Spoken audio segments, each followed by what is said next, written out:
Estaba inmóvil en una cama de hospital, con el cuerpo partido en pedazos, mientras su esposo sostenía la mano de otra mujer justo frente a ella. Él le dijo que era un peso muerto.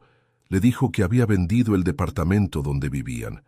Lo que él no sabía, y jamás podría imaginar, era que horas antes del accidente que casi la mata, ella había firmado los documentos para recibir una herencia de $35 millones. Y cuando la amante entró a la habitación para burlarse de ella, miró el rostro de la mujer en la cama y soltó un grito. Pero no por el motivo que estás pensando. Pero antes de continuar, comprueba si ya estás suscrito al canal y escribe en los comentarios, ¿desde dónde estás viendo este video? Nos encanta saber hasta dónde llegan nuestras historias. El techo blanco del hospital era lo primero que Jimena veía cuando sus ojos finalmente se abrieron. Un techo aburrido, con una grieta fina corriendo de un lado a otro, como si el propio edificio se hubiera cansado de fingir que estaba entero. Ella también estaba cansada. El cuerpo le pesaba como plomo, las piernas no le respondían y cada respiración era un esfuerzo consciente que le dolía desde el pecho hasta la nuca. A sus 36 años, Jimena Cervantes trabajaba como consultora de patrimonio histórico, alguien que pasaba los días evaluando qué valía la pena preservar y qué estaba destinado al olvido. La ironía de esto no se le escaparía más tarde. En ese momento, sin embargo, solo lograba procesar la información más básica. Estaba viva, sentía dolor y no sabía dónde estaba su esposo. El accidente había ocurrido una tarde de martes. Recordaba la llovizna que empañaba el parabrisas, el camión de carga que apareció sin previo aviso en sentido contrario, y el sonido metálico, brutal y definitivo del impacto. Recordaba también lo que sentía segundos antes de todo aquello. Una alegría casi absurda, el tipo de felicidad que parece demasiado grande para caber en el pecho. Iba corriendo a casa para darle a su esposo la noticia que cambiaría la vida de ambos. Don Alejandro Garza, el viejo solitario al que cuidaba desde hacía 4 años como consultora y amiga, había muerto y se lo había dejado todo a ella. $35 millones en activos, además de un portafolio de bienes raíces y participaciones en empresas que ella ni sabía que existían, pero el camión no sabía eso. Y el destino, aparentemente, tenía un sentido del humor muy oscuro.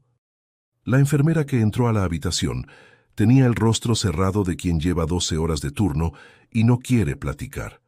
Sin mirar directamente a Jimena, revisó la tabla colgada en el barandal de la cama y empezó a hablar con esa voz monótona de rutina. Planes de alta, cobertura de seguro cancelada, procedimientos no realizados, formularios pendientes. Jimena intentó preguntar por Mateo, su esposo desde hacía 6 años. La respuesta llegó seca, sin contacto visual. Él había estado ahí durante el tiempo que ella estuvo en coma. Había firmado los papeles necesarios. Había tomado todas las decisiones médicas en su nombre. Decisiones. La palabra se quedó flotando en el aire enrarecido de la habitación. La enfermera continuó. El esposo había rechazado la cirugía reconstructiva en las rodillas y la cadera, optando por el tratamiento conservador. Yeso común, reposo, observación. La diferencia de costo entre los dos procedimientos era de poco más de $300,000, una cantidad que Mateo Cervantes se gastaba sin parpadear en un fin de semana de viaje a Valle de Bravo. Pero la diferencia en las consecuencias era la distancia entre caminar normalmente o necesitar una silla de ruedas por el resto de su vida. Sin la cirugía, la probabilidad de una recuperación plena era inferior al 12%. Jimena se quedó mirando el techo con aquella grieta fina por un largo rato después de que la enfermera salió. El monitor cardíaco pitaba en un ritmo constante a su lado izquierdo. El suero escurría despacio por el catéter en su antebrazo. El dolor en las piernas era sordo, profundo, el tipo de dolor que no grita pero nunca se calla. No lloró, solo calculó. Mateo Cervantes era agente de seguros de lujo. Le gustaban los trajes de diseñador, el tequila extra añejo y ser el hombre más inteligente de cualquier habitación a la que entrara, o al menos aparentarlo. Se habían conocido en una exposición de arte en Coyoacán 7 años antes, cuando él todavía fingía interesarse por las cosas que ella amaba. Platicaban sobre arquitectura, sobre fotografía y sobre libros que él nunca terminaba de leer. A ella le había parecido encantador en esa época. Le había tomado tiempo entender que era solo una fachada que él usaba para conquistar y que desechaba en cuanto dejaba de ser útil. Jimena había pagado la renta de él durante 2 años mientras intentaba armar su propia cartera de clientes. Le había comprado la laptop donde cerró sus primeros contratos importantes. Había cocinado, limpiado, administrado la casa sola y al mismo tiempo se había tragado sin quejarse los comentarios sobre lo aburrido y sin futuro que era el trabajo de ella. Había pasado años siendo invisible, al lado de un hombre que solo veía su propia silueta. Todo eso pasó por su cabeza frente a aquel techo blanco mientras los monitores pitaban. Ella no era tonta. Llevaba meses notando que algo andaba mal. Los viajes de negocios que duraban un día más de lo necesario, el celular boca abajo en la mesa a la hora de cenar, el perfume diferente en las camisas que ella lavaba sin reproches. Pero Jimena era del tipo de personas que no actúa por instinto. Ella observa, recolecta evidencia, espera el momento adecuado. Era exactamente por eso que don Alejandro Garza, un hombre que desconfiaba de todos a su alrededor, había decidido dejarle su vida entera a ella.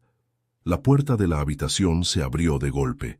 Mateo entró usando el traje gris que reservaba para los clientes importantes. No trajo flores.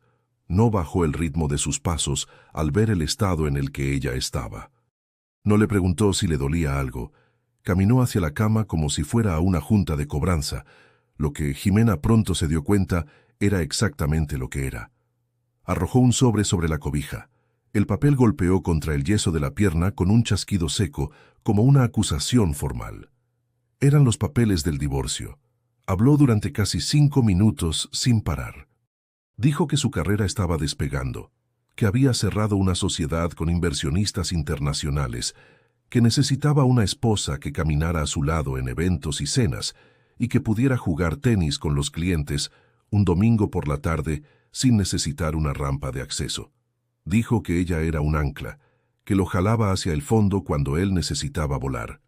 Usó esas palabras exactas, ancla, volar, con la confianza de quien ensayó frente al espejo y le gustó el resultado.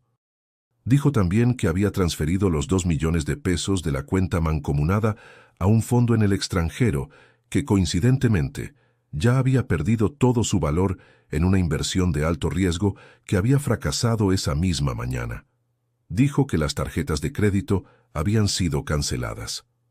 Que ella estaba por su cuenta, a partir de ese momento, sin seguro médico, sin dinero, sin coche, sin departamento, porque el departamento lo había vendido 2 semanas antes, en un proceso que había llevado a cabo él solo, con firmas que ella no recordaba haber hecho. Más tarde, ella entendería exactamente por qué no lo recordaba. Jimena no dijo ni una palabra mientras él hablaba. Se quedó con los ojos abiertos, la expresión serena, las manos inmóviles sobre las sábanas. Era una calma que incomodaba a Mateo. Siempre le había molestado esa capacidad de ella para no revelar lo que estaba pensando. Él prefería cuando ella lloraba, porque las lágrimas eran predecibles. Su silencio nunca lo fue.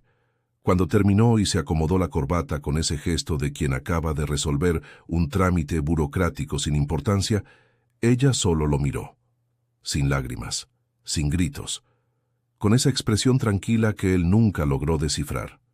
Él salió sin despedirse. Y Jimena se quedó sola con el techo agrietado, el ruido de los monitores y la certeza absoluta de que aquello no era el fin de la historia. Era el primer párrafo de algo mucho más grande. 35 millones por un lado, 2 millones robados por el otro. Mateo pensaba que estaba saqueando un pueblo. No sabía que le acababa de declarar la guerra a un continente entero. La mujer que entró a la habitación 20 minutos después de Mateo no era enfermera. Era Fernanda. Jimena la conocía por fotos en el celular de su esposo. Fotos que nunca debió haber visto, pero que vio porque Mateo era descuidado de la misma forma en que un hombre demasiado confiado siempre lo es. Había dejado el celular desbloqueado un sábado por la tarde, mientras se metía a bañar, y Jimena lo había tomado para silenciar una notificación, viendo lo suficiente para entender lo que estaba pasando desde hacía al menos 8 meses. Fernanda tenía 29 años. Un perfil con 200.000 seguidores en Instagram, donde subía blogs de viajes, rutinas de belleza y de vez en cuando un video de estilo de vida donde hablaba sobre la autenticidad con esa sinceridad prefabricada que las personas construyen cuando descubren que la sinceridad vende más que la frivolidad. Estaba patrocinada por una red de clínicas estéticas llamada Clínicas Las Lomas, la misma a la que ella iba, la misma que le encantaba mencionar en sus historias como si fuera un logro personal. Entró usando un vestido que costaba más que 2 meses de sueldo de cualquier empleado de ese hospital. El cabello estaba perfecto, con ondas largas y brillantes que parecían exigir todo un equipo de estilistas. El labial era de un tono rojo que había elegido con mucho cuidado. De eso Ximena estaba segura, y traía el celular en la mano como quien carga un arma, porque para ella, de hecho, lo era. Ximena cerró los ojos a medias, respiró despacio, dejó caer los hombros contra la almohada, dejó que su rostro asumiera esa expresión de quien está demasiado débil para reaccionar. Era una actuación consciente, calculada, y funcionó a la perfección. Fernanda no pudo resistirse. Empezó a grabar en cuanto entró, con el celular apuntando al rostro de Ximena, con una soltura que revelaba práctica, el tipo de instinto que solo se desarrolla en quien documenta su propia vida, a tal grado que ya no sabe dónde termina lo real y empieza el contenido. Le habló a sus seguidores sobre la compasión, sobre el perdón, sobre cómo ella y Mateo eran personas generosas que aún se preocupaban por la exesposa por pura bondad de corazón. Llamó a Ximena pobrecita 3 veces. Usó la palabra inestable con esa ligereza de quien nunca ha tenido que hacerse responsable de sus propias palabras. Hizo un puchero a la cámara y dijo que el karma es real y que ella creía en la sanación de todos. Ximena no se movió. Solo observó detrás de los párpados entrecerrados, memorizando cada palabra, cada encuadre, cada segundo de aquella grabación. Entonces Fernanda hizo algo que cruzó una línea que jamás debió haber cruzado. Había un vaso de té en el buró, dejado por la enfermera del último cambio de turno, todavía lo suficientemente caliente como para causar daño. Con un movimiento demasiado rápido para ser un mero accidente y demasiado casual para ser completamente deliberado frente a la cámara, Fernanda empujó el vaso con el codo. Tal vez fue intencional. Tal vez sea imposible saberlo. Lo que es seguro es que el líquido hirviendo cayó directamente sobre el muslo izquierdo de Ximena, justo por encima del yeso, en un área de piel expuesta y sensible, y el ardor fue inmediato, intenso, el tipo de dolor que hace que los ojos se abran sin pedirle permiso al cerebro. Fernanda se cubrió la boca con la mano. Dijo, «¡Ay, qué descuido!», con el mismo tono que se usa cuando a uno se le cae una pluma al suelo. No agarró una toalla. No llamó a la enfermera. Se pasó el dedo por su propio vestido para verificar si se había salpicado, y cuando confirmó que no, volvió a prestarle atención a su celular. Mateo había regresado a la habitación en ese momento. Entró, vio la expresión de dolor en el rostro de Ximena y revisó si el vestido de Fernanda había sufrido algún daño. No revisó la pierna de la mujer a la que había jurado proteger 6 años atrás. En lugar de eso, le pasó el brazo por la cintura a Fernanda, la jaló hacia su cuerpo y la besó, largamente, deliberadamente, con el rostro ligeramente girado para asegurarse de que Ximena viera cada segundo de aquel beso. Era una crueldad calculada. Quería que ella se llevara esa imagen para el resto de su vida. Ximena los observó con esa calma que ellos nunca lograban entender, y fue en ese preciso instante cuando tomó su decisión final. No hubo rabia, no hubo desesperación. Hubo algo más frío, más preciso, más peligroso. la misma claridad que sentía cuando evaluaba un edificio en ruinas e identificaba exactamente qué podía salvarse y qué necesitaba ser demolido por completo. En esa habitación de hospital, ella demolió cualquier rastro de duda que aún guardara. Mateo y Fernanda salieron juntos, hombro con hombro, sin mirar atrás. Media hora después, la administración del hospital envió a una empleada con la misma cara de aburrimiento de la primera enfermera, cargando una tabla con papeles y un conjunto de formularios. El seguro de gastos médicos mayores había sido cancelado con efecto inmediato. La segunda tarjeta de crédito registrada había sido rechazada por fondos insuficientes. El hospital era una institución privada, no de salud pública.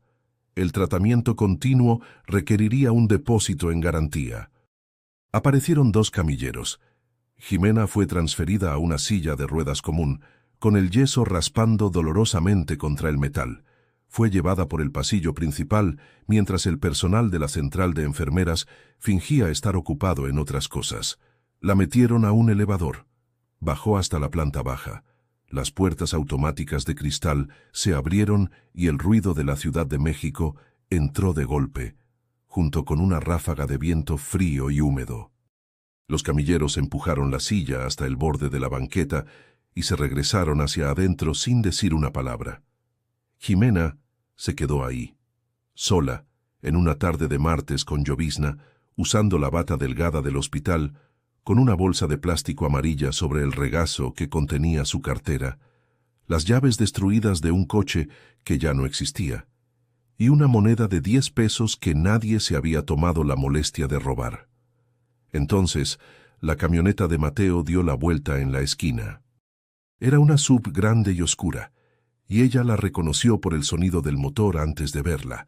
A través del parabrisas polarizado, lograba distinguirlos a los dos.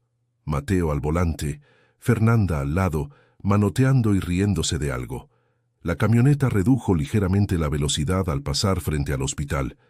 Ella supo después que fue para que él se asegurara de que ella estuviera ahí, que lo había visto. Y entonces, en lugar de frenar, en lugar de ir más despacio, él se desvió ligeramente a la derecha, hacia la banqueta, y pasó por encima de un charco enorme que se había formado por la lluvia. La pared de agua sucia golpeó a Jimena desde la rodilla hasta la cara. Lodo de la calle, agua de alcantarilla, el sabor amargo a asfalto viejo y aceite de motor. Se quedó sentada ahí, escurriendo, viendo las calaveras de la camioneta desaparecer en la esquina. No la escuchó, pero estaba segura de que oía la risa de Fernanda haciendo eco dentro de la cabina. Se quedó paralizada durante exactamente 5 minutos. No lloró, no gritó, no suplicó ayuda a ninguno de los peatones que pasaban desviando la mirada. Calculó. Había un teléfono público viejo pegado a la pared de un puesto de revistas a 3 metros de distancia. Una reliquia que al gobierno de la ciudad se le había olvidado quitar. Jimena se arrastró hasta allá usando el brazo de la silla como apoyo, con el yeso pesado y empapado, raspando contra el asfalto. Metió la moneda y marcó un número de memoria. El despacho del licenciado Arturo Mendoza, albacea de los bienes de don Alejandro Garza, cuyo número había memorizado 3 semanas antes, cuando el abogado le llamó por primera vez para comunicarle las intenciones del testamento. Contestaron al segundo tono. Jimena dijo su nombre. Dijo que estaba en la calle, en la banqueta frente al hospital, sin cobertura médica y sin recursos inmediatos. Dijo que necesitaba ayuda en ese instante. Hubo una pausa de 2 segundos del otro lado.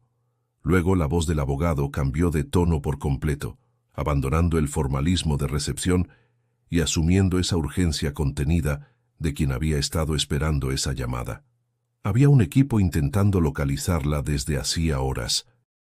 Había instrucciones específicas para exactamente esa situación, dejadas por el propio don Alejandro antes de morir.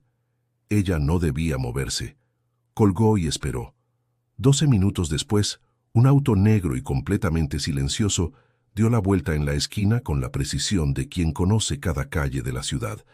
No era un taxi, era el tipo de vehículo que ves en las caravanas presidenciales o en las películas donde alguien está a punto de descubrir que el mundo es mucho más grande de lo que imaginaba. La puerta trasera se abrió. Un hombre de traje oscuro salió sosteniendo un paraguas grande y caminó hacia ella sin titubear, sin mirar la suciedad en su ropa ni el yeso empapado. La miró directamente a los ojos con una deferencia absoluta y total. «Me envía el licenciado Mendoza», dijo él, con una voz calmada y firme. «Por favor, permítame ayudarla». Le tendió la mano. Llevaba guantes, estaba impecable. Jimena se miró su propia mano, cubierta de lodo de la calle. Dudó un segundo. Que él no dudó. Tomó su mano con la suya y la ayudó a levantarse de la silla con una delicadeza que parecía ensayada en décadas de práctica. Mientras el auto se deslizaba por las calles mojadas, Jimena recargó la cabeza en el asiento de piel con calefacción y cerró los ojos. No por desesperación, por planificación. El plan todavía no tenía forma, pero los cimientos estaban ahí, sólidos y fríos como el titanio. El licenciado Arturo Mendoza era un hombre de 70 años con el cabello completamente blanco, lentes de armazón delgado que hacían que sus ojos parecieran más grandes de lo que eran, y el tipo de postura que solo se tiene cuando se ha pasado décadas siendo el encargado de guardar los secretos de las personas más poderosas de una ciudad. Esperaba a Jimena en una sala de juntas forrada de madera oscura, en una propiedad privada rodeada por hectáreas de bosque a 2 horas de la ciudad. No había enfermeras hartas ni empleados aburridos ahí. Había un equipo médico de primer nivel, traído específicamente para ese caso, una fisioterapeuta con currículum en 3 países y una carpeta de terciopelo verde sobre la mesa de caoba. Don Alejandro Garza no era el jubilado modesto que el mundo creía que era. Jimena lo había conocido 4 años atrás, cuando fue contratada para evaluar un juego de muebles del siglo XIX que él quería vender. Piezas raras que habían pertenecido a su abuela y que él mismo ya no podía apreciar, porque la artritis en las manos le había hecho doloroso hasta el simple acto de tocar las maderas antiguas. Él era difícil, impaciente, con un vocabulario de groserías variado y creativo que aplicaba con igual generosidad a prestadores de servicios, familiares y burócratas. Casi todos los que se cruzaban en su camino salían de ahí jurando que jamás volverían. Jimena volvió a la semana siguiente, y a la semana siguiente a esa. No porque lo necesitara, la evaluación había concluido en la primera visita. Volvió porque había notado, detrás de toda esa rudeza elaborada, una soledad tan densa que ocupaba las habitaciones como una presencia física.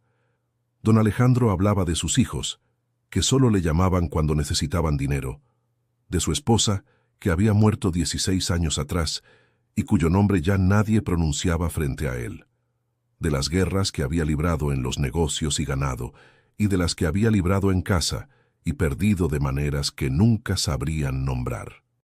Ella le llevaba té las tardes de los martes, se sentaba en el sillón desgastado junto a la ventana y lo escuchaba. No fingía interés. Había un interés genuino, la misma curiosidad que la hacía buena en su trabajo, esa capacidad de encontrar valor e historia en cosas que el mundo había decidido ignorar. Jamás supo que don Alejandro era el fundador de uno de los grupos privados de bienes raíces más grandes del norte del país, con base en Monterrey. Pensó hasta el final que era solo un viejo solitario con muebles bonitos e historias largas. La carpeta de terciopelo verde contenía los documentos completos, $35 millones en activos líquidos, una cartera de inmuebles comerciales en 4 estados de la República, participación mayoritaria en el Grupo Garza, un conglomerado con filiales en hotelería, arte y una red de clínicas estéticas de alto nivel llamada Clínicas Las Lomas, que operaba en 12 ciudades y era una de las principales patrocinadoras de influencers en el país. Jimena leyó cada página sin prisa. Cuando llegó a la lista de filiales, se detuvo un momento. Pasó el dedo sobre el nombre Clínicas Las Lomas. Ese era el patrocinador principal de Fernanda. Esa era la marca que Fernanda presumía con orgullo en sus redes, la marca que usaba como credencial de estatus, la marca que la había transformado de una creadora de contenido promedio a una figura con relevancia en el mercado de la belleza. Ahora era suya. La ironía era tan perfecta que casi parecía planeada. Tal vez lo estaba. Don Alejandro era ese tipo de hombre que leía las situaciones con una profundidad que la mayoría de las personas solo alcanza cuando el momento ya pasó. Jimena cerró la carpeta y miró al licenciado Mendoza. ¿Hay condiciones?, preguntó ella.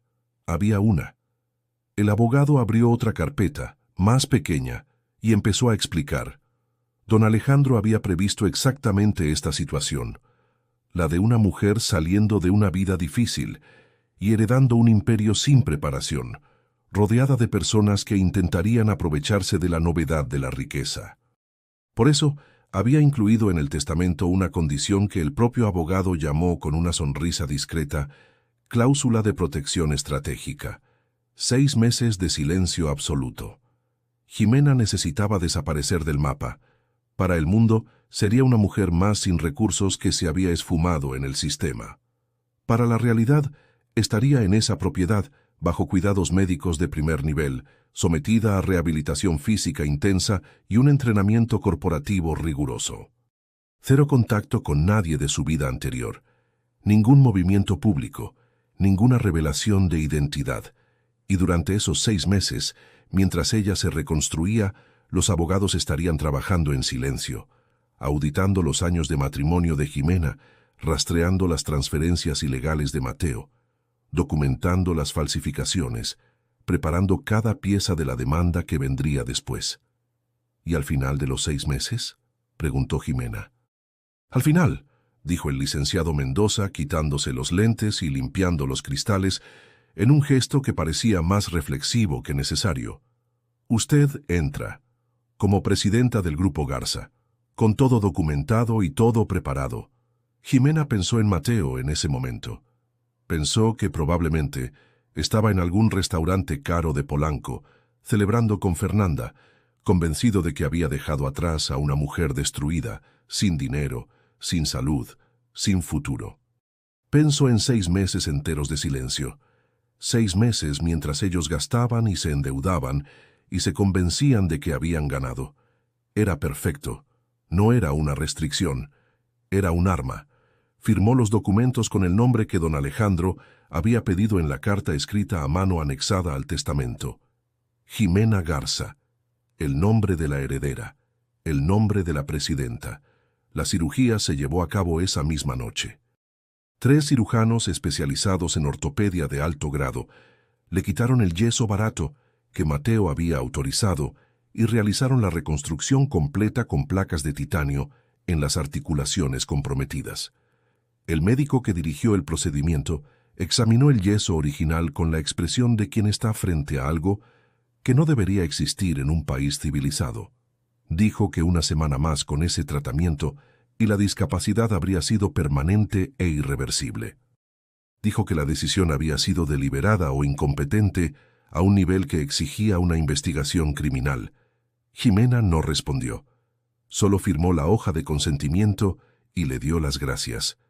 Cuando despertó de la anestesia, con el dolor profundo y productivo de la cirugía real, lo primero que hizo fue mirarse las piernas. Ahí estaban, enteras, adoloridas, pero enteras, y ya cargando por dentro el titanio que ninguna decisión cobarde de Mateo podría deshacer jamás. La fisioterapeuta llegó a la mañana siguiente con un cronograma que parecía más una estrategia militar que un protocolo de rehabilitación. Jimena no se quejó de nada. Cada ejercicio doloroso era combustible. Cada mañana que se levantaba antes de que saliera el sol era un ladrillo en un edificio que Mateo jamás había imaginado que ella fuera capaz de construir. El dolor era un recordatorio de que estaba viva, de que estaba avanzando, de que el cuerpo que él había intentado condenar se negaba a acatar la sentencia. En los primeros 30 días se curó. En los siguientes 30 aprendió. El licenciado Mendoza la reunía todas las tardes con distintos especialistas: finanzas corporativas, derecho empresarial, estrategia de mercado, comunicación institucional. Jimena no era una principiante. Su formación en patrimonio histórico le exigía precisión analítica y la capacidad de ver valor donde otros veían deterioro. Aplicó esa visión a todo lo que aprendía. Absorbía rápido. Hacía preguntas que sorprendían a los consultores, del tipo que revelan que la persona no solo está asimilando el contenido, sino que ya está pensando 3 pasos adelante. En los siguientes 30 días, planeó. Mientras tanto, al otro lado de la ciudad, Mateo y Fernanda vivían a toda velocidad en una pista que no sabían que tenía un precipicio al final. Él había usado el dinero robado de la cuenta conjunta para financiar una boda que fue, de principio a fin, pura publicidad. Flores importadas, champaña cara, una lista de invitados llena de nombres que él usaba como credencial social. Después de la boda, pidió 3 préstamos de alto riesgo para mantener el nivel de vida que el dinero de la venta del departamento de Jimena ya no alcanzaba para sostener. Fernanda, por su parte, recibía propuestas de patrocinio que parecían surgir de manera orgánica, oportunidades que aceptaba sin hacer preguntas, porque la vanidad tiene memoria corta para los detalles y vista larga para el reconocimiento. Firmaba contratos con la misma ligereza con la que subía historias. No leía las letras chiquitas. Nunca le había hecho falta. Jimena sabía todo esto porque tenía a un equipo monitoreándolos, y sabía que, en las próximas semanas, todas las deudas de Mateo serían compradas silenciosamente por una empresa llamada Némesis Participaciones, que era de ella. En el día 91, Ximena Garza salió de la propiedad. No salió igual que como había entrado. La mujer que había llegado cubierta de lodo, con yeso en el tobillo y una bolsa de plástico amarilla arrugada en las piernas, se había quedado atrás en algún lugar entre la segunda semana de fisioterapia y la 5ª sesión con el asesor legal. No hubo un momento específico en el que ocurrió la transformación. Fue gradual, como toda transformación real, acumulándose día tras día en ejercicios dolorosos, madrugadas de estudio y decisiones que tomaba cada vez con más rapidez y mayor certeza. La mujer que salió llevaba un abrigo a la medida de lana italiana, con un corte que definía los hombros con la precisión de una intención.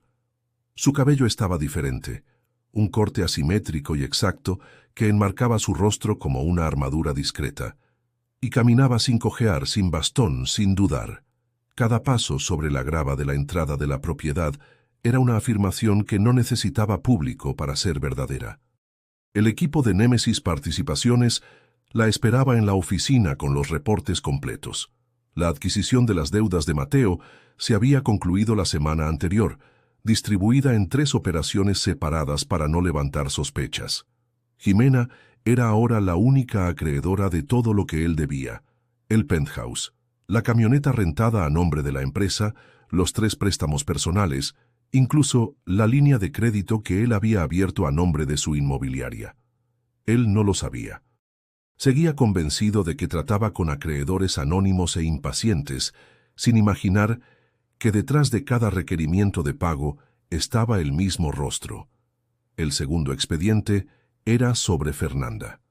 La influencer había firmado el contrato con Clínicas Las Lomas 3 semanas antes, en una sala de juntas, donde la directora jurídica, puesta por Jimena, había leído cada cláusula en voz alta, haciendo una pausa especial en la sección de moralidad y en el monto de la penalización por incumplimiento. Fernanda había asentido con la cabeza 4 veces, dicho que entendía, y firmado con un garabato que revelaba lo mucho que le importaba más el resultado que el proceso: 80 millones de pesos de penalización, por comportamiento que dañara la reputación de la marca o constituyera acoso, violencia o fraude. Eran exactamente las categorías que describían lo que estaba grabado en el video que Fernanda había filmado en esa habitación de hospital. Jimena cerró los expedientes con un golpe suave y satisfactorio. «Mantengan la presión sobre las deudas por ahora», le dijo al analista principal. «Déjenlo gastar un poco más. Quiero que se sienta completamente invencible antes de que entienda lo que está pasando». La tercera parte del plan era personal. En el calendario de la élite empresarial de la ciudad había un evento fijo que el viejo don Alejandro había fundado 20 años antes como forma de financiar la preservación del patrimonio cultural: la cena de gala de la Fundación Garza. Una noche donde se reunían industriales, inversionistas, artistas consagrados y toda la clase de personas a las que Mateo llevaba años intentando impresionar sin ser jamás aceptado por ellos. El tipo de evento en el que aparecer ya es una declaración, y ser invitado es una moneda social de valor incalculable. Ximena mandó 2 invitaciones al penthouse donde Mateo y Fernanda vivían con dinero que no tenían. Las invitaciones llegaron en una caja de terciopelo oscuro con el escudo dorado de la Fundación Garza en relieve. Había una nota escrita a mano. Esperamos por fin conocer el rostro de nuestra nueva campaña. Las palabras «por fin» habían sido elegidas con cuidado. Creaban la sensación de que los habían estado esperando, de que eran esperados. Ximena sabía exactamente cómo resonaría eso en Fernanda, como una confirmación de que su talento había sido reconocido por la gente importante, de que el contrato era solo el principio, de que estaba a punto de subir el escalón que había soñado durante toda su carrera. Sabía que sería incapaz de no asistir. Y sabía que Mateo, al ver los nombres en la lista de invitados impresa al reverso de la tarjeta, inversionistas, fondos bancarios, capitalistas de riesgo, vería ahí su última salida posible. Una cena, un apretón de manos, un negocio cerrado durante el cóctel. Era el tipo de fantasía que los hombres desesperados transforman en un plan. Sin embargo, antes de que se llevara a cabo la cena, surgió una complicación de donde Ximena menos lo esperaba, aunque tal vez debió haberlo previsto. Su prima Daniela apareció en la propiedad una tarde de miércoles, cargando una bolsa demasiado grande para la ocasión y una expresión que mezclaba culpa con arrogancia en una proporción que Ximena reconoció de inmediato. Era la expresión de quien está a punto de pedir algo que sabe que no se merece. Daniela tenía 34 años. Había crecido en la misma casa que Ximena durante parte de su infancia, después de que su mamá se separó y necesitó un lugar donde quedarse por unos meses, que se convirtieron en 2 años. Las dos habían compartido cuarto, ropa y los secretos de la preparatoria. Ximena había defendido a Daniela de los bulleadores en el patio. Le había prestado dinero que nunca regresó. Había escuchado sus dramas a las 3 de la mañana sin quejarse. Daniela le había avisado a Mateo dónde estaba Ximena. Se lo había confesado en la carta que le mandó después, entre disculpas, con esa honestidad tardía, que es más una confesión que un arrepentimiento. Pero esa tarde de miércoles, Daniela aún no sabía que Ximena lo sabía. Llegó con el celular mostrando un saldo negativo en el banco y una propuesta que llamó entre familia. 20,000 pesos ahorita, en transferencia inmediata, y ella no le diría a Mateo dónde estaba escondida. De lo contrario, le mandaría la ubicación en menos de 1 hora. Ximena la escuchó en silencio hasta el final. Entonces le dijo, con una calma que Daniela no supo interpretar, que no había 20,000 pesos disponibles, que el tratamiento estaba siendo financiado por un fondo de asistencia que no tenía ninguna cuenta bancaria activa a su nombre.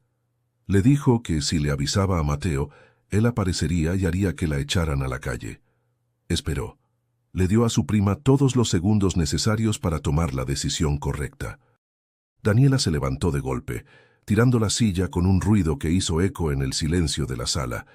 Dijo que Ximena siempre había sido un peso muerto del que la familia debió haberse deshecho en cuanto cumplió 18, que con razón Mateo había elegido a otra, que al menos Fernanda sabía cómo posicionarse en el mundo. Luego escupió en el piso, al lado de la rueda de la silla de Ximena. Un acto deliberado, visceral, que no dejaba espacio para la interpretación. Ximena presionó un botón en el brazo de su silla. 2 guardias de seguridad aparecieron en menos de 30 segundos. «Sáquenla de la propiedad», dijo Ximena. «Registren formalmente el intento de extorsión. El audio completo de la conversación ya está en el servidor legal». Daniela fue escoltada hacia la salida protestando, prometiendo consecuencias, repitiendo el nombre de Ximena por el pasillo de un modo que parecía más un exorcismo fallido que una amenaza real. Ximena giró la silla y fue hacia la ventana. Se quedó mirando los pinos durante 1 minuto entero, sin pensar en tristeza ni en rabia. Pensó en Sofía, la hija de 8 años de Daniela, que no tenía culpa de nada. Volvió a la mesa. Tenía trabajo que hacer.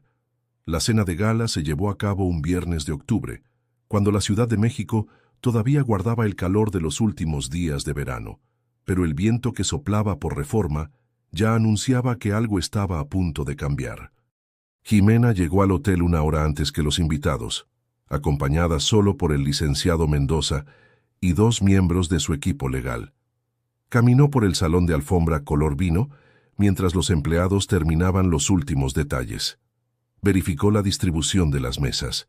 Confirmó la posición de las cámaras de seguridad. Habló con el técnico responsable del sistema audiovisual del salón. Un sistema que, en los próximos 90 minutos, haría cosas que no estaban en el guión oficial del evento. Después se fue tras bambalinas y se quedó a solas con su propio reflejo. El vestido de seda azul oscuro que había elegido para esa noche no era una prenda llamativa. No tenía cristales, no tenía bordados extravagantes, no intentaba impresionar mediante el ruido visual. Era elegancia de la calidad que no necesita explicarse, el tipo de ropa que solo le parece sencilla a quien no entiende de telas y de poder. El collar de diamantes que llevaba en el cuello era de la colección principal de Clínicas Las Lomas. La misma joya que Fernanda había estudiado en los catálogos con la atención reverente de quien planea una conquista. Ahora estaba en el cuello de la dueña de la empresa. Jimena se quedó mirando al espejo durante 1 minuto, luego se dio la vuelta y fue a esperar. Mateo y Fernanda llegaron en un coche rentado que presentaron como suyo, bajándose hacia la alfombra roja, con la actuación de quien ha llegado a su destino tras una travesía épica.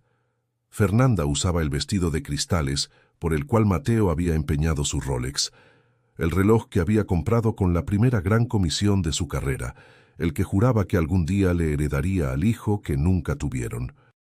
Los cristales capturaban cada destello de luz y lo refractaban en todas direcciones con esa urgencia de quien necesita brillar porque no tiene otro recurso. El capitán de meseros los condujo por el salón y siguió caminando. Pasó por las mesas del centro, pasó por las del segundo círculo, pasó por el área reservada para la prensa especializada. No se detuvo hasta llegar al fondo del salón, donde la mesa 38 los esperaba pegada a la pared, a 6 metros de las puertas de vaivén de la cocina, con el ruido de las ollas colándose por debajo de las puertas. La reacción de indignación de Fernanda fue audible. Pero nada de eso era el acto principal de la noche, era solo el preludio. Cuando las luces del salón bajaron para la presentación corporativa y comenzó la música suave del video de apertura, Jimena subió a lo alto de la escalera de mármol que daba acceso al escenario y esperó en la oscuridad. El video corrió durante 40 segundos. Luego hubo un sonido de estática planeado, la pantalla se fue a negros, y entonces aquella grabación vertical y temblorosa, con la calidad de la cámara de un celular, ocupó los 12 metros de la pantalla principal. Era el video de Fernanda en el cuarto del hospital. Su voz llenó el salón a través del sistema de sonido de alta fidelidad. Ese tono dulce y falso, los comentarios sobre la compasión, las palabras como pobrecita e inestable, dichas con la ligereza de quien nunca ha tenido que hacerse cargo de lo que dice. La cámara mostraba el rostro de Jimena en la cama, herida, sin poder moverse.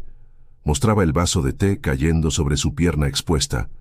Mostraba la risa de después. Y terminaba con la imagen congelada de Mateo besando a Fernanda junto a la cama, mientras Jimena se quedaba inmóvil con la expresión de quien ha entendido que está completamente sola. 500 personas observaron en un silencio absoluto. Cuando las luces del escenario se encendieron y el maestro de ceremonias anunció a la presidenta de la Fundación Garza, Jimena bajó las escaleras. No cojeaba. Cada paso era firme, rítmico, el resultado de 90 días de titanio y fisioterapia y del puro rechazo a ceder ante lo que Mateo había intentado hacer con ella. El collar brillaba, el vestido se movía con la ligereza de la seda de verdad, y ella miraba hacia el frente sin prisa, como quien sabe que toda la habitación la está mirando y no tiene absolutamente nada que esconder. Los vio desde el escenario. Mateo estaba recargado en la pared del fondo, con el rostro del color de la ceniza vieja, las rodillas ligeramente dobladas, la boca abierta, en una pregunta que no lograba formular porque la respuesta era demasiado imposible para la realidad que él se había construido. Fernanda miraba el collar, luego la lista de filiales en la pantalla, luego el collar otra vez. Y entonces el nombre Clínicas Las Lomas apareció en la lista, en letras claras, y ella dejó de respirar. El proceso que ocurrió dentro de la cabeza de Fernanda en ese momento se hizo visible en su cara con una claridad que ningún maquillaje lograría tapar. Ella había firmado un contrato con Clínicas Las Lomas. Las Clínicas Las Lomas pertenecían al Grupo Garza. El Grupo Garza le pertenecía a Jimena Garza. Ella había firmado un documento entregándole su vida profesional, sus ingresos futuros, y 80 millones de pesos como garantía a la misma mujer sobre cuya cama había derramado té hirviendo mientras se reía. Fernanda se levantó de un salto. La silla cayó hacia atrás con un ruido que nadie escuchó, porque nadie le estaba prestando atención a nada más que a lo que pasaba en ese escenario y en ese fondo del salón al mismo tiempo. Empezó a gritar sobre fraude, sobre sabotaje, sobre que ella era la verdadera víctima de esa situación. Mateo intentó callarla, intentó arrastrarla hacia la salida, pero los guardias bloqueaban las puertas con la solidez inamovible de quien no tiene que explicar sus decisiones. «Todavía no pueden retirarse, señorita», dijo uno de ellos. Fernanda miró a Jimena en el escenario y soltó un sonido que no era exactamente un grito. Era algo más profundo, más desesperado, el sonido que sale cuando una persona se da cuenta, de golpe, de todo lo que perdió y todo lo que debe.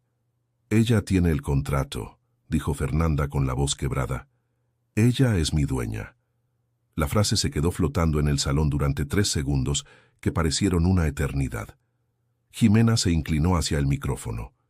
«La señorita Fernanda tiene razón en un punto», dijo con la voz serena de un juez leyendo un veredicto que ya estaba escrito. «Hay un contrato. Hay una cláusula de moralidad. Hay una penalización de 80 millones de pesos que mi equipo jurídico le notificará formalmente mañana a primera hora». Pausa. «Y hay un video que todos los presentes acaban de ver, que documenta de forma bastante completa la violación de esa cláusula». Entonces asintió con la cabeza en dirección al fondo del salón. Los hombres de chamarra azul marino, que habían estado en las sombras, se movieron con la precisión de quienes han ensayado. El agente a cargo se paró frente a Mateo. Sacó unas esposas de su cinturón. El clic del metal fue el sonido más claro y más definitivo de la noche. Mateo fue arrestado por cargos de evasión fiscal, fraude y falsificación reiterada de documentos. Las pruebas eran extensas y meticulosas, resultado de meses de trabajo silencioso del equipo legal, transferencias bancarias ilícitas, documentos con firmas falsificadas y, lo más comprometedor de todo, la grabación de una plática en un restaurante donde Mateo había confesado, con la arrogancia específica de quien se cree intocable, años de falsificación de los documentos de Jimena. Había confesado creyendo que estaba intimidando a una víctima. Había confesado directamente a un micrófono oculto que Jimena llevaba en una bolsa, que costaba más que todo lo que él había robado. El arresto no fue un evento dramático, fue un operativo metódico, profesional, que duró menos de 4 minutos. Mateo fue esposado, escoltado hacia afuera por las puertas del salón, mientras 500 personas observaban en silencio, y desapareció en la noche, mientras el evento de la Fundación Garza continuaba con la sobriedad de quien entiende que el espectáculo ya había terminado. El juicio fue meses después. La sentencia fue de 8 años por evasión fiscal equiparada, fraude y falsificación, reducida a 6 por un criterio de oportunidad que, irónicamente, no le aportó nada nuevo a la fiscalía, porque Jimena ya lo sabía todo. Él no se adaptó bien al ambiente del reclusorio. Intentó aplicar ahí las mismas técnicas que usaba en los negocios: encanto, autoridad actuada, el arte de parecer el más inteligente del lugar. Entre hombres que cumplían condenas por delitos violentos, ese enfoque fue recibido con la hostilidad predecible. El reporte médico del penal, que llegó a manos de Ximena por canales legales en los meses siguientes, enlistaba una mandíbula fracturada un jueves por la tarde. Estaba en aislamiento preventivo, a solas consigo mismo, que era exactamente el castigo que ninguna sentencia judicial habría logrado formular con mayor precisión. Ximena leyó el reporte sin ninguna expresión en particular. Lo guardó de nuevo en su carpeta y pasó al siguiente asunto. Fernanda no fue arrestada esa noche, pero fue demandada por la vía civil de inmediato, con base en el contrato y en la evidencia documentada. Sin plataformas, su Instagram, su canal de YouTube y su TikTok fueron dados de baja por violaciones a los términos de servicio, reportadas por el equipo legal y enviadas formalmente a las redes con la documentación completa. Sin patrocinios, sin la identidad pública que había construido durante años, enfrentaba una deuda de 80 millones de pesos que crecía con cada mes de atraso en los pagos. Las fotos que circularon en los grupos de la industria del marketing digital en las semanas siguientes mostraban una versión que nadie que la hubiera seguido reconocería. Una mujer usando uniforme de intendencia en un gimnasio de cadena, sosteniendo una cubeta y una escoba, con la cara lavada, sin el maquillaje profesional que había sido parte de su identidad por años. Había vendido las bolsas, los zapatos, las prendas de diseñador que había acumulado, y el anillo de compromiso lo había dejado en una casa de empeño en el centro joyero del centro de la ciudad por una fracción de su valor, porque las deudas de 80 millones no esperan a que el mercado se recupere. Cada piso que ella trapeaba era, en la aritmética personal de Ximena, un depósito simbólico en una cuenta que ya estaba más que saldada. Así había decidido verlo, no con placer, sino con la neutralidad fría de quien entiende que las consecuencias tienen su propio ritmo y no necesitan de entusiasmo para desenvolverse. Había también una carta sobre el escritorio de la oficina ejecutiva. Era de Daniela. La letra temblaba, las líneas estaban ligeramente chuecas, como de alguien que escribe con el pulso menos firme de lo habitual. Había disculpas al por mayor, reconocimiento de errores específicos, promesas de que todo sería diferente de ahí en adelante. Hacía mención de su hija de 8 años, Sofía, que estaba a punto de perder su lugar en el colegio particular porque llevaban 2 meses de colegiaturas atrasadas. Había un número de cuenta bancaria al calce, precedido por una frase sobre la familia que Ximena releyó 2 veces. Se quedó mirando la carta un rato. Pensó en Daniela, con quien había compartido cuarto y secretos de adolescentes. Pensó en el momento en que su prima escupió al piso y dijo que la familia debió haberla cortado en cuanto cumplió 18. Pensó en Sofía, que tenía 8 años y nunca había elegido nada de lo que pasaba a su alrededor. Abrió su chequera, llenó una cantidad exacta, la misma cantidad que Daniela había intentado extorsionarle aquella tarde de miércoles. Hizo el cheque a nombre del colegio, no de Daniela. Lo metió en un sobre junto con una nota escrita a máquina en papel grueso y blanco, sin adornos, sin afecto fingido. Esto es por Sofía. No me vuelvas a escribir. Tú tomaste tu decisión. Yo tomé la mía. Selló el sobre, lo puso en la bandeja de salida. Se levantó. Caminó hacia la ventana de la suite ejecutiva en el último piso de la torre que ahora era su sede. Las luces de la Ciudad de México se encendían allá abajo mientras el sol desaparecía detrás de los edificios, pintando el horizonte con esa mezcla de naranja y gris que anuncia el fin de un día largo. Se quedó ahí unos minutos, sin pensar en nada en específico, solo dejando que el silencio se posara sobre sus hombros como algo que se había ganado el derecho a sentir. El panteón privado estaba en una colina a 40 minutos de la ciudad, rodeado de pinos viejos que parecían haber sido plantados con la intención específica de guardar silencio. Era el tipo de lugar que el dinero viejo elige para sus muertos. Discreto, bien cuidado, sin la pretensión ruidosa de los mausoleos que intentan impresionar a los vivos. Ximena llegó un final de tarde de noviembre, cuando el aire olía a tierra mojada y hojas secas, y a esa calidad fría y limpia que trae el otoño antes de que el invierno llegue con sus exigencias más duras. Le pidió al chofer que esperara en el auto. Bajó sola. El camino de piedra que llevaba hasta la tumba de don Alejandro Garza era angosto y ligeramente irregular, como si alguien hubiera ido acomodando las piedras con el paso de los años sin preocuparse mucho por la simetría. Jimena caminó despacio, no porque lo necesitara, sino porque ese era uno de los pocos momentos en los que tenía sentido no llevar prisa. Sus botas hacían un sonido firme y constante sobre la grava, y ella le prestó atención a ese sonido, la evidencia física de lo que se había reconstruido, de lo que le había costado, de lo que había valido la pena. No cojeaba, no necesitaba apoyo.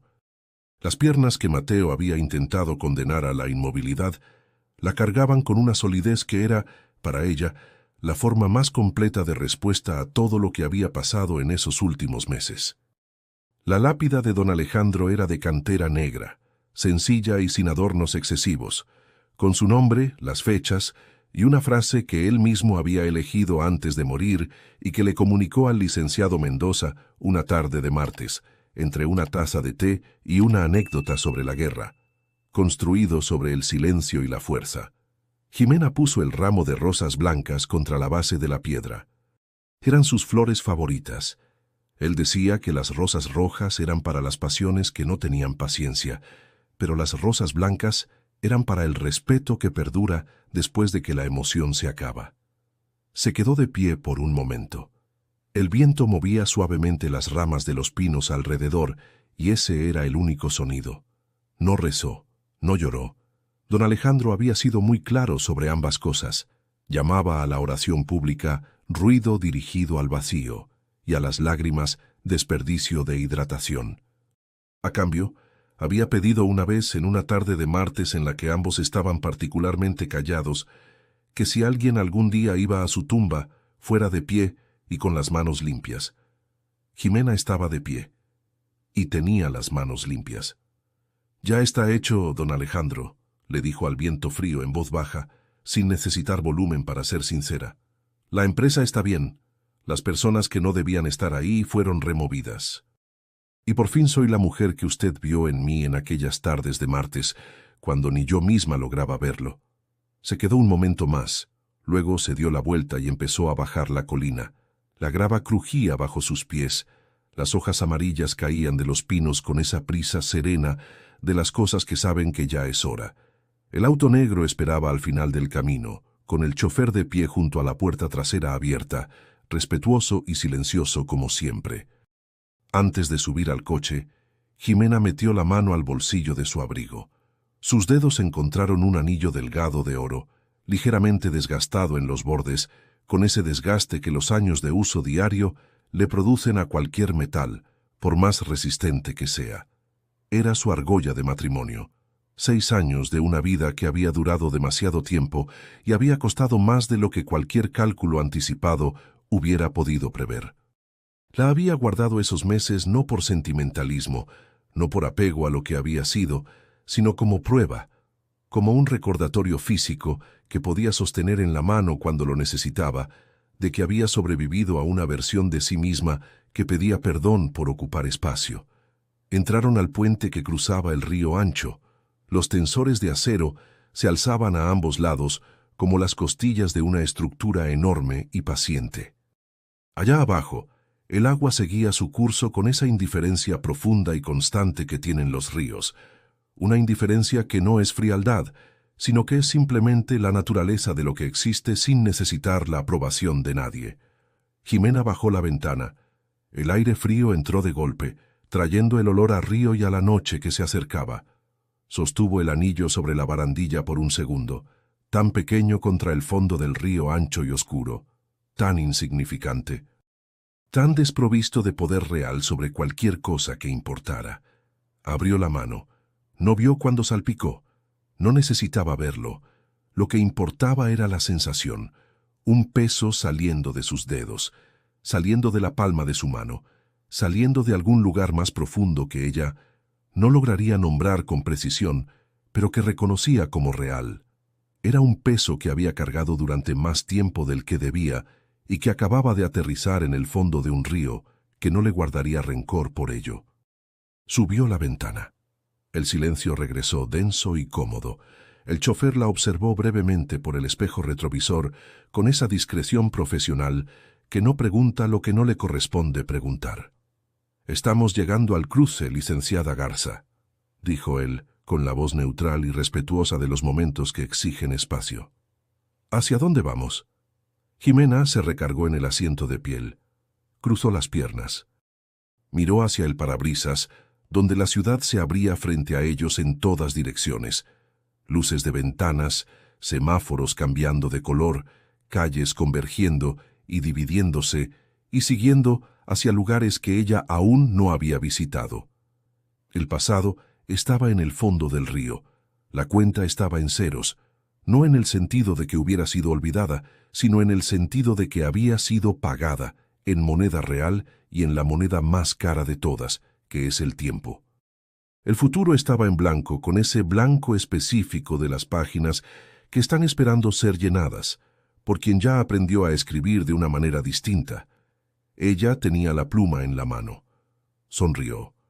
Una sonrisa genuina que le llegó a los ojos sin avisar, que no estaba actuando para nadie porque no había nadie a quien necesitara convencer de nada.